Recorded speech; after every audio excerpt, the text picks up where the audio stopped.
And now it is my pleasure to present, if not the worst movie of the year, at least this, the worst movie dialogue of the year. And it comes in a film called Yes, Giorgio, with opera star Luciano Pavarotti making his film debut and maybe his film farewell, playing an Italian tenor on tour in America who falls for a pretty Boston doctor, Catherine Harold.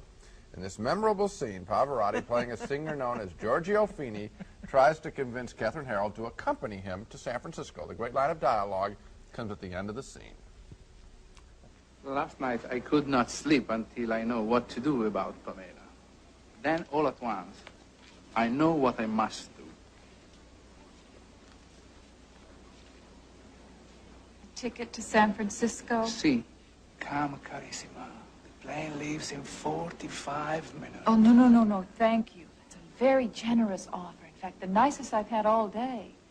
But in case you've forgotten, you're a married man with 2 children. And I love my wife and my family, and we have a wonderful life together, but my private life is my own. Do me a favor, Giorgio.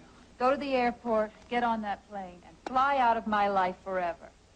Do you think I do this for my own pleasure? Believe me, I do this for your own good. Believe me, it's for a fling, no? These two, but more. Please just leave me out of your fantasies. It is no fantasy. This ticket is real. I am real. Pamela, you are a thirsty plant. Fini can water you. I don't want to be watered on by Fini. Who can blame her? Who would want to be watered on by Fini? Wouldn't you have loved to have been on the set when they were shooting that scene and maybe you would have said, you know, try and write this one again? I wonder if anybody on the set realized that it was going to get all these bad laughs, and then... I hope that they thought it was funny, because if they didn't, they're really dumb. I also had some more questions when I watched this film. Who wants to see the great Pavarotti sit on a pie, or get into a food fight, or be called tons of fun by a child? This actually happened in this picture. I have the answer, though. Apparently, the people who put up the money for this film wanted to see all that, and maybe that's because they thought that they would have to make Pavarotti cute to make him sell to Middle America. Well, his music sells better than Yes, Giorgio did. This film is an insult to opera, to Pavarotti, and to us. Every time he sings, it's like Gene Krupa doing his big drum solo or a basketball player sinking the big shot at the end of the game, you know.